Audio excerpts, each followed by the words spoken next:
Nous sommes jeudi, c'est le jour de la chronique de l'éco avec Claire Cambier. Bonsoir Claire. Bonsoir. Et on va s'intéresser à ces petits portables et à ces applications qu'on installe tous. Surtout au marché des applications mobiles. Alors est-ce que cela sera le nouvel Eldorado numérique avec l'explosion des ventes de smartphones et de tablettes et la baisse des coûts des forfaits? Les téléchargements d'applications mobiles ne cessent d'augmenter. Ils auraient doublé en un an. Selon le cabinet d'analyse Canalys, qui a étudié la croissance des 4 plateformes de distribution majeures, Google Play, App Store, Marketplace et BlackBerry World, de janvier à mars 2013, on compterait 13,4 milliards de téléchargements dans le monde et 2,2 milliards de chiffre d'affaires, et cela sur 3 mois seulement. Alors forcément, dans les Yvelines, chercheurs et entrepreneurs s'intéressent à ce marché. Nous recevons sur ce plateau Albert Soulman, bonjour, président d'Alteia, une société versaillaise qui lance en juin la phase de test de son application Bbound. On y reviendra. Nous recevons également Animesh Pathak, bonjour. Chercheur à l'INRA, donc l'Institut national de recherche en informatique et en automatique, basé à Rocancourt. Et vous faites donc des recherches sur l'innovation possible sur les applications, et vous venez de gagner le concours RATP avec votre application Never Be Late. Et enfin, Pierre-Guillaume Raverdi, bonsoir. Vous êtes ancien chercheur à l'INRIA, et vous avez lancé votre société Ambientech. Vous commercialisez donc des applications mobiles dans l'événementiel. Oui. Alors, Albert Soulman, votre société a été créée en 2011. Vous êtes encore à la pépinière de Versailles. Et en moins de 2 ans, vous avez quand même connu une évolution fulgurante, on va dire. Vous avez été élu deuxième start-up numérique au salon Le Web avec votre application Bbound. Déjà, tout simplement, pourquoi vous vous êtes lancé dans ce secteur particulier? Parce que l'avenir, pour moi, c'est le mobile. On est tous en train de switcher du fixe au mobile. Et puis, il y avait une opportunité réelle. J'ai beaucoup voyagé dans ma vie. Et j'ai eu le même problème que tous les voyageurs, c'est ne pas être connecté quand j'en ai besoin. Alors justement, avec votre application Bbound, il sera possible de se connecter à Internet depuis l'étranger, mais sans passer par la 3G. Exactement. Alors, en fait, il sera possible de se connecter au meilleur d'Internet. Les choses sont un peu différentes de la 3G, puisqu'on ne peut pas télécharger les images, par exemple, mais de rester connecté pour l'essentiel de ce qu'on veut faire à l'étranger, partout, en utilisant les réseaux 2G, qui couvrent, eux, quasiment toute la planète. Ça ne passe plus, donc, du coup, par vraiment Internet. On peut éteindre la 3G, donner à l'étranger, donc éviter les mauvaises surprises en fin de mois, et puis rester connecté, avoir ses mails, pour pouvoir avoir des informations sur est-ce qu'il y a un restaurant à côté, quel restaurant. C'est par l'envoi des SMS, du coup. Exactement. Donc c'est en phase de test. Et test finaux. Voilà, on commence fin juin ce qu'on appelle aux États-Unis le soft launch, de façon à tester au niveau fonctionnel et technique si tout correspond bien et s'il n'y a pas de soucis pour les utilisateurs. Et on prévoit de lancer commercialement au mois d'octobre. Et vous cherchez là actuellement du coup des testeurs. Exactement, pour la partie test technique. Et puis des personnes qui voyagent ou qui ont simplement envie de tester l'application et qui pourront s'inscrire sur notre site pour pouvoir le faire avec nous. Alors, est-ce que l'annonce de la semaine dernière de la Commission européenne vous effraie un peu? Parce que pour rappel, elle souhaite abolir l'itinérance, c'est-à-dire la surtaxe appliquée par les opérateurs dès qu'on utilise finalement son téléphone à l'étranger. Non, pas du tout. D'abord, notre première valeur ajoutée, c'est de pouvoir permettre à rester connecté dans le monde entier. Les zones connectées en 3G, c'est 14% de la planète. Il en reste 70 pour arriver aux 86 que couvre la 2G. Notre but, c'est vraiment de connecter le monde. Donc s'il y a une partie qui, comme l'Europe, devient une zone, ce sera la même chose qu'aux États-Unis. Vous aurez un réseau avec un abonnement qui vous permettra de fonctionner dans toute l'Europe. Je pense que c'est le sens de l'histoire. On l'avait anticipé, ça ne nous fait pas du tout peur, bien au contraire. Pas de frein à votre société. Alors Animesh Pathak, vous avez un tout autre profil. Vous êtes donc chercheur, vous faites partie de l'équipe ARL qui s'intéresse au système mobile. Oui. Et votre but, c'est un peu d'améliorer les applications. Vous ne travaillez pas pour une entreprise en particulier, mais vous collaborez avec elle. Pour la RATP, le concours que vous avez gagné, comment ça s'est passé? C'était une collaboration un peu particulière. Ah oui, notre domaine de recherche, c'est en fait les systèmes mobiles. Et ça, c'est passé pour un projet de transport qu'on a commencé à travailler avec. Et nous, on travaille en fait toujours avec l'entreprise Ambientech, qui était un spin-off d'INRIA, de mon collègue Pierre-Guillaume. Et dans ce concours, c'était 48 heures de hackathon. Vous pouvez expliquer peut-être ce qu'est Oui, le hackathon, c'est de hacker, c'est pas de casser les choses que. Ce n'est pas pirater. C'est pas pirater, c'est hack, c'est juste pour créer des choses. Parce que Oui, pendant 48 heures, en fait, exactement, vous étiez avec 48 heures. votre équipe à travailler Oui, sur et c'était sur grâce une à la application. RATP. Les RATP qui ont lancé son données ouvertes, toutes les listes des CRE, les heures officielles, tout ça. Et il a nous demandé, OK, c'est qui peut désigner le meilleur appli en utilisant ça. Et nous, on a créé une appli qui s'appelle Never Be Late. Soyez jamais en retard. Par exemple, d'acheter des fleurs avant le rendez-vous. Et l'idée, c'était que, OK, on a toujours les Google Calendar et toujours Agenda où on met, OK, j'ai un dîner avec mes amis.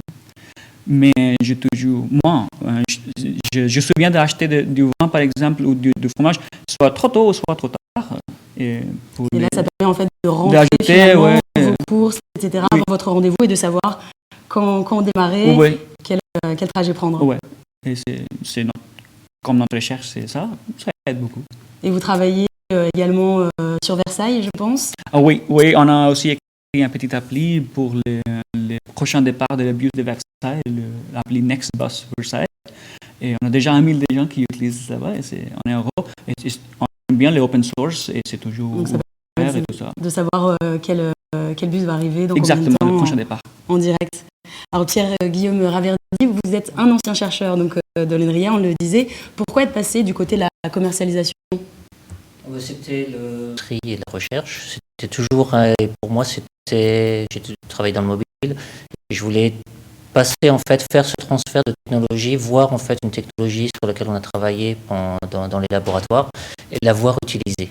Parce que l'INRIA essaye de pousser d'ailleurs à la création de start-up. L'INRIA, c'était je dirais, c'était l'endroit idéal pour monter cette start-up, pour prendre une technologie et monter une société avec. Et vous, donc, vous travaillez dans l'événementiel, votre application YouEvent, oui, qui permet en fait finalement d'organiser, de gérer des salons. Donc on est parti de nos travaux de recherche un peu sur tout ce qui était application mobile collaborative, qui était au sein de Arles, de l'équipe Arles, qui était un peu sans domaine particulier. Et grâce à des contacts lors de projets avec d'autres personnes, on a vu que l'événementiel, et plus précisément les salons professionnels, c'était un domaine où on avait besoin de beaucoup d'interactions. Un peu le salon, c'est un peu le réseau social de l'industrie. Donc c'était où les gens se rencontrent et donc ils ont besoin un peu d'interaction avant, pendant et aussi de pouvoir continuer. Alors, donc, tous les trois vous proposez des applications bien différentes les unes des autres. Donc on voit aujourd'hui il y a un nombre incalculable d'applications. On a demandé aux habitants de Saint-Quentin-en-Yvelines s'ils avaient des idées pour des applications futures. On les écoute. L'application pour mesurer dans un appartement combien de mètres carrés il fait. Une application, j'en ai déjà pas mal. Je vois pas. Un logiciel qui permet une application qui permet de créer de retrouver des recettes à partir des produits qu'on a dans le frigo. On scanne le produit avant de le mettre dans le frigo. Il fait la liste des produits. J'ai déjà tout, j'ai déjà le GPS, j'ai tout quoi. Voilà. Je sais pas. Les aires de service pour camping-car. Voilà, ça serait bien puisque j'ai un camping-car et chaque fois il faut que j'aille sur internet télécharger des mises à jour pour mon GPS. Si j'avais la moindre idée, je le garderais pour moi pour voir avec mes amis développeurs. Ça vous amuse, ça donne peut-être des idées. Alors pour vous, pardon, excusez-moi, Pierre-Guillaume Raverdi, vous travaillez dans ce milieu depuis une quinzaine d'années, je crois. Vous avez dû voir beaucoup d'évolutions dans ce milieu. Quel changement vous a le plus marqué? Je dirais depuis le début des années 2000, le plus gros changement pour moi, ça a été la venue de l'App Store, Apple et puis après, qui ont permis, en tant que développeur, on est éditeur de logiciels et c'est Store qui permet de télécharger des applications, c'est vraiment ce qui a changé complètement le modèle de distribution. On peut directement adresser 1 million de personnes, 10 millions de personnes, la planète entière, d'un seul coup. On peut publier nos applications. Albert Soulman, vous diriez la même chose apparemment, vous acquiescez? Oui, je suis tout à fait d'accord avec ce que vient de dire Pierre-Guillaume. Apple a révolutionné la façon dont on consomme. Donc c'est une énorme révolution. Maintenant, il y a d'autres révolutions à venir avec le transfert du fixe au mobile. Et il y a encore d'autres changements de comportement qui vont avoir lieu. Avec cette facilitation, il y aurait 600 000 applications uniquement sur l'App Store, d'après une enquête publiée par Suricate. On le comprend, donc de plus en plus de gens se lancent dans les applications applications. Ça ne marche pas toujours. Comment expliquer en fait cette multiplication des applications? Je pense que pour moi, ces applications, il y a tellement d'applications, après c'est difficile de trouver la bonne, celle que l'on cherche. Donc parmi les personnes qui demandaient qui avaient des idées d'application, il y a forcément une application comme ça sur le store, c'est comment la trouver. Et c'est le problème auquel se heurtent un peu les éditeurs de logiciels maintenant, c'est comment faire apparaître leur application. Quand on publie une application, le problème c'est de sortir du lot. C'est sortir du lot, c'est avoir des applications professionnelles et savoir avoir une politique marketing pour comment les faire émerger et avoir Vous des travaillez aussi utilisateurs. beaucoup du coup sur le côté marketing pour essayer de développer. Clairement. Voilà, c'est pour ça que j'ai fait plein d'allers-retours aux États-Unis, en Silicon Valley, parce qu'ils sont notoirement en avance dans les technologies et dans le marketing. Aujourd'hui, ça devient une guerre de marketing. Avant, c'était une guerre de technologie. Maintenant, c'est une guerre de marketing. Il faut effectivement être au fait à la fois du marketing social, du marketing direct, etc., de façon à être capable de toucher, d'informer les populations que l'application peut face à cette concurrence, comment être concurrent vu le faible des applications? Grande question. Les réseaux sociaux sont aujourd'hui un vrai véhicule de transfert et surtout, moi je crois énormément à la co-création. C'est-à-dire que ce qui est en train de révolutionner grâce à l'Internet, la façon dont on fait les choses, c'est la notion de co-création. En fait, on construit son produit grâce à ces réseaux sociaux avec ceux qui les utilisent. C'est pour ça qu'on fait un soft launch à partir de fin juin. C'est parce qu'on veut continuer sur le noyau qu'on a créé, à co-créer l'application pour que les gens s'y retrouvent par rapport à ce qu'ils y cherchent. Et c'est peut-être ça qui fera la différence. Animesh Pathak, vous, pour le business model, vous pensez que les gens ne doivent pas payer les applications, que ça devrait être finalement payé par les services, parce que, à mon avis, maintenant, on ne paye pas pour les sites web pour y accéder. On paye pour les services. Et on paye pour les restes web où je peux faire des choses. Et si le resto me demande de payer pour son appli, c'est un peu bizarre. Et à mon avis, il faut utiliser les technos mobiles des applis pour améliorer les services, pour aider bien les gens, pour utiliser ça. Pour qui il va payer? C'est pris en charge par les sociétés à qui... bien sûr, il reste des applis comme les jeux peut-être où je vais payer, mais maintenant, tout le monde essaye de charger pour son appli ou même mettre les pubs. Ça, j'aime pas. Une dernière question peut-être avant de vous quitter. Donc on le disait, la concurrence est rude. Il y a quelques mois, donc quelques grands groupes comme Microsoft, Nokia ou Expedia ont porté plainte à Bruxelles contre Google. Ils l'accusent d'imposer ses propres applications aux fabricants qui utilisent son système Android. Est-ce que la mainmise de Google et d'Apple aussi sur les distributions pose problème? Est-ce qu'elle devrait être mieux encadrée? On prend la liberté. C'est le meilleur qui gagne. Mettre des règles tout le temps, c'est bien, mais ça freine autant celui qui veut innover que celui qui transporte l'innovation. Ouais. Donc je crois que le monde aujourd'hui, c'est un monde ouvert, où qu'on soit indien, colombien, français ou américain, on peut développer une application et la mettre sur le web, et bien que les meilleurs gagnent. Voilà. Merci beaucoup. Merci. Sur ce plateau clair, on passe à quelques infos. En plus, la première info en plus de cette chronique de l'Écho concerne les chiffres du chômage. Et oui, selon l'INSEE, le taux de chômage a atteint 10,4% au premier trimestre 2013, soit 0,3 points de plus qu'au trimestre précédent, un niveau inégalé depuis 1998. Il atteint même 10,8% si on prend en compte les DOM. À noter tout de même, on comptabilise 55 500 chômeurs dans les départements à la fin du mois d'avril. Et fait marquant, c'est 1,4% de moins qu'en mars. Donc les choses vont un peu mieux dans les Yvelines par rapport au reste de la France. La semaine de l'auto-entrepreneuriat qui se poursuit. Voilà, donc l'ADI, l'Association pour le droit à l'initiative économique, organise la semaine de l'auto-entrepreneuriat, donc qui se clôturera demain. Des événements un peu partout en France, dont dans les Yvelines, puisque la plupart des jeunes entrepreneurs qui suivent choisissent ce statut.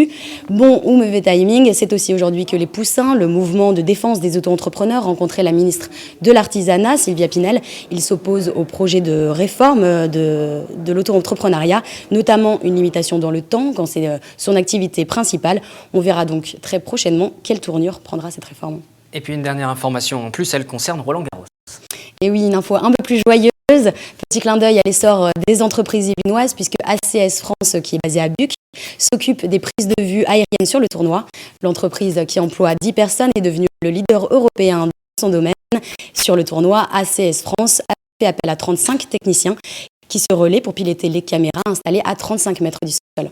Et on espère le meilleur, bien évidemment, pour Djokovic Wilfried Tsonga, qui va jouer, on l'espère, et qui va décrocher cette place pour la finale. On l'espère. Le français qui est donc bien placé à Roland-Garros. On passe à l'agenda pour conclure. Oui, alors des visites d'ateliers pour découvrir les métiers d'art seront possibles le 7 juin de 9h30 à 16h. Vous pourrez voir un ferronnier d'art à Montigny, le Bretonneux, un tapissier décorateur à Coignières, un restaurateur de livres et un joaillier à Versailles. Plus de renseignements concernant les horaires d'ouverture de chaque atelier sur le site de la Cité des Métiers. Et puis une initiative originale à noter également, la compagnie Déclic Théâtre organise le 11 juin un atelier pour apprendre à mieux communiquer lors de ses entretiens de recrutement en utilisant les techniques du théâtre. Attention, il faut s'inscrire, l'atelier se tiendra à la Cité des Métiers à Trappes de 14 à 16h. Et puis pour finir, le festival du numérique Futur en scène se tiendra du 16 au 23 juin à Paris, mais aussi dans les Yvelines. Ce festival permettra de découvrir les innovations en termes de numérique, notamment à 50 ans en Yvelines. 2 événements à noter. Le 19 juin à 18h, une démonstration du projet expérimental Éclairage qui s'inscrit dans le développement de la e-santé. Vous pourrez y découvrir les nouvelles technologies pour améliorer la prise en charge des personnes en perte d'autonomie. Et puis du 15 au 22 juin, à la médiathèque du Canal, vous pourrez découvrir la e-médiathèque, un nouveau portail qui permet d'accéder à des services comme des réservations, mais aussi vous pourrez retrouver des commentaires, de la musique, des interviews ou encore la presse. Rendez-vous donc à Montigny-le-Bretonneux. Merci Claire pour cette chronique de l'Écho complète. On vous retrouve la semaine prochaine dès 18h30 en direct pour une nouvelle page de l'Écho.